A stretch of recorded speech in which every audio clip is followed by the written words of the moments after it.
First off, I want to say that I know a lot of folks are very anxious about this oncoming storm. That's to be expected. We have many customers who are new to Florida and have never been through a hurricane before.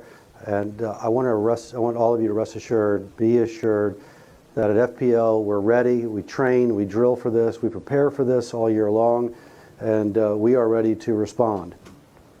In fact, we have gathered nearly 16,000 people in the field. We have pre-deployed those folks across nearly staging and parking and pre-positioning sites across Florida in preparation for the storm. And we will be ready to deploy those resources just as soon as it's safe to do. In fact, we're already seeing some impacts from the storm. You can see it over my left shoulder here. From the radar, there are significant feeder bands that are starting to come onshore in South Florida and Dade and Broward up the coast. Some of you may be experiencing some outages currently. We have crews in the field. They are deployed and they are in the process of getting the lights back on. There will be challenges in the days ahead, to say the least. We have a ground that is very sane over the past weeks and months, and so we fully expect that there will be a lot of trees that go over, there will be a lot of debris that flies through the air. Unfortunately, this storm is predicted to also produce on the west coast of Florida particularly significant storm surge, lots of rainfall and flooding, and so those all pose a lot of challenges from being able to restore the power. We will be out there restoring it just as soon as it's safe to do so. Our crews today are out in between feeder bands getting the lights back on, and we're going to continue to do that just as long as we possibly can until we have to go inside and shelter until the storm passes. Some of the challenges we'll be facing also are just the fact that this is a very slow-moving storm. It is predicted to slow down as it approaches Florida, and then when it makes landfall to continue to be very slow as it moves across the state. That means that, again, there will be significant amount of rainfall, storm surge, flooding, and of course, trees being battered by winds for many hours in a row, which unfortunately means a lot of them are likely to go over and cause outages. We're going to use all the technology that we have built and put into the grid over the years to get power back on during the storm. When it's not safe to actually deploy crews, we'll be leveraging the smart grid technology to try to get the lights back on for as many of our customers as possible. Some customers are going to actually experience multiple outages because we will be successful in getting the lights on, and then Mother Nature will again cause a problem and the lights may go back out. So you need to be prepared for that possibility. You also need to be prepared for the fact that there could be outages that will be an extended period of time. Because once again, the storm gets on shore, it's expected to slow down, which means we will not be able to deploy crews in the field for many hours, if not longer than 12 up to 20 hours potentially, depending on what the track and the strength and the track of the storm is from how slow it is. So this is going to be a challenge, and just rest assured we are going to be out there just as soon as we can, and the crews are going to be working 24 hours a day just as soon as it's safe to do so. We will not stop on the restoration process until the last customer is restored. We will also use a lot of technology with our drone fleet. We have many drone teams already deployed in the field.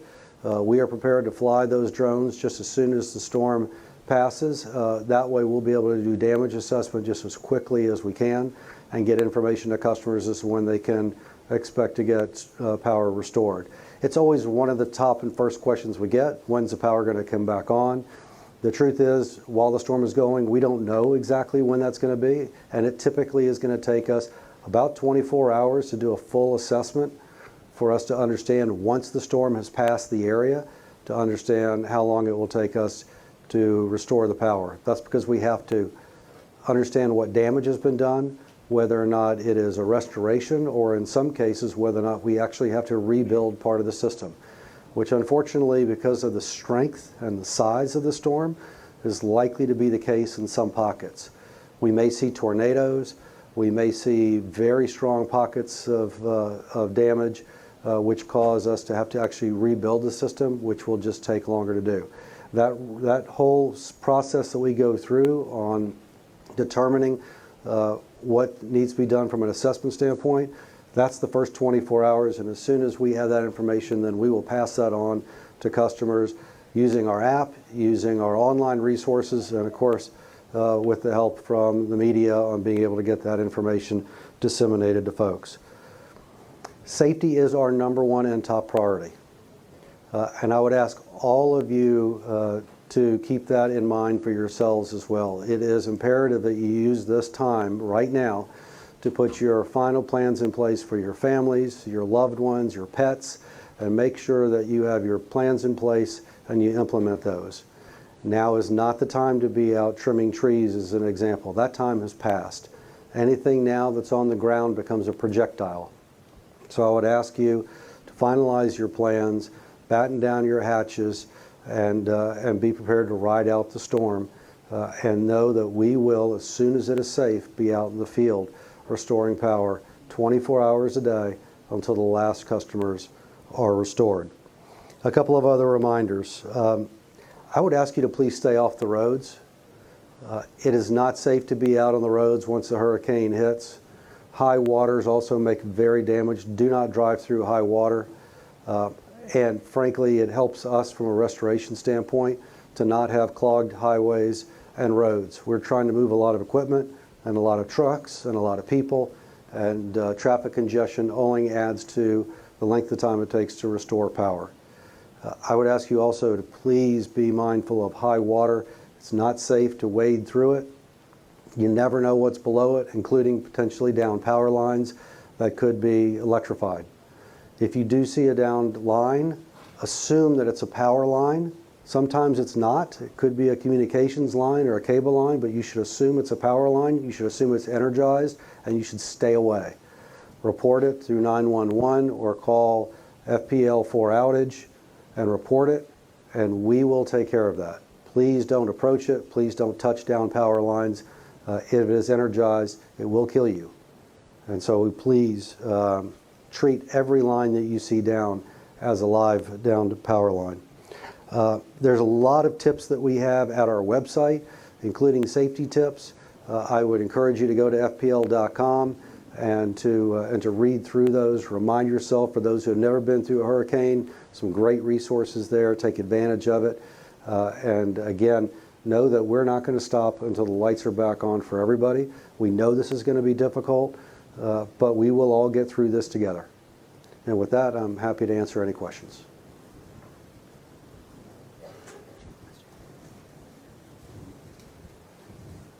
Hi, Hannah Morse of the Palm Beach Post. Hannah. With this storm approaching, is it reminiscent to any storm in the past in terms of how FPL has prepared? Yeah, it's a good question, Hannah. You know, every storm is different, and we learn from every single storm. You see similarities, and then you see differences in this as well. So we've tried to take lessons from every storm. Irma was a last really large storm that we had a similar path to this, although it came on further south around Marco Island. This has reminiscence to Wilma, which was kind of on this same track a little bit. But really, you never know what Mother Nature is going to throw at you. So what we do is we prepare for the worst, we plan and we drill for it, and then we adjust depending on what actually happens. The one thing that I would ask people to do is don't get focused on the line on the map that right now you see from the Hurricane Center on the prediction. Mother Nature is unpredictable. This storm will likely change course again. May go a little bit to the west, may go a little bit to the east, could intensify, could end up getting a little bit wider in the wind fields. We don't know, and we won't know. We don't know if it's going to spin tornadoes off. Unfortunately, that is a likelihood here. And so what we try to do is really prepare for every eventual possibility. We deploy people in many different areas. That's why we have 24 different staging sites right now. So we disperse the assets and the people we have. So as soon as the storm passes, we're able to actually deploy those people. The next question is from our media relations inbox. It says, do you proactively turn off power to customers in advance of a storm? Typically, we do not do that. We want our customers to have power as absolutely long as possible. We do have flood monitors in all of our substations. That's a learning that came from Superstorm Sandy, problems that they had up in the Northeast. We do monitor to make sure that the equipment is not going to be flooded while it's energized.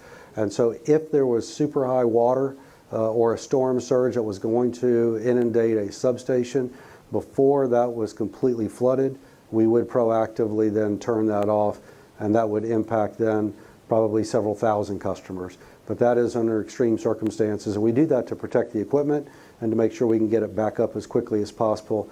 Otherwise, it's destroyed, and then it takes days to replace it. But typically, no, we do not turn off power in advance. Along those same lines, how are operations expected to be impacted at the company's nuclear fleet and large baseload power plants? Any plans to preemptively shut down any generating facilities for safety reasons? There are no plans at this time to shut down generation facilities. Other than the one at Manatee, we're monitoring it closely because of high winds. We may actually close that fossil facility. Our nuclear facilities right now, there are no plans to have to shut those down because they do not expect to get hurricane force winds at any of those facilities. If they were to get hurricane force winds, then we would start the process to safely shut them down. But right now, there's no indication we're going to have to do that. And the final one from our inbox at this time, can you estimate from Hurricane Ian the benefits from your ongoing storm hardening efforts? I can tell you this, it is indisputable that the efforts that we have made in investments since the 04-05 season, which is several $billion in storm hardening and smart grid technology, have paid off significantly. We saw that in Irma. In our restoration time, it shaved off days of restoration time. We have since been investing in the last 5 years, which is when Irma hit, to continue to put in undergrounding, more lines underground, as well as more storm hardening above ground. But I want to be clear, there is no such thing as a hurricane-proof electrical grid. There will be damage to the grid. If a large oak tree falls over, it will take out a concrete pole just as much as it will take out a wood pole. It may actually rip up underground lines as well. When you see these big root balls go over the size of a house itself, you will see damage, and we will then have to repair or in some cases rebuild it. But the storm hardening has saved many days worth of power outages during storms, and then importantly, it actually makes a difference every single day. We live in a beautiful state, but we also know that we get thunderstorms that come through this state every single day, and all of the storm hardening and smart grid technology we've installed actually helps every single day when we're providing electricity to people. This information might be on the website, so but just wanted to know anyway. Do you have any tips for homeowners who want to prepare for a potential power outage ahead of time? Sure. Well, I think the first thing you should do right now is, again, prepare your house to make sure that it is safe from a standpoint of any kind of wind or water damage. You know, on your refrigerator, freezer, if you do lose power, keep the doors closed. Your food will stay fresher longer, if at all possible.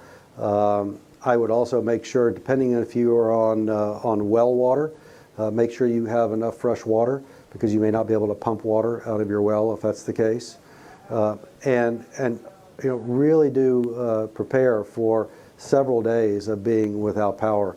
Once the storm passes, obviously, then you can you know, open the doors and windows and get some air circulating in the house. But it's always a challenge when you lose your power. That's why we work around the clock to get it back on. But the main thing is to stay safe and to make sure that your house is secure.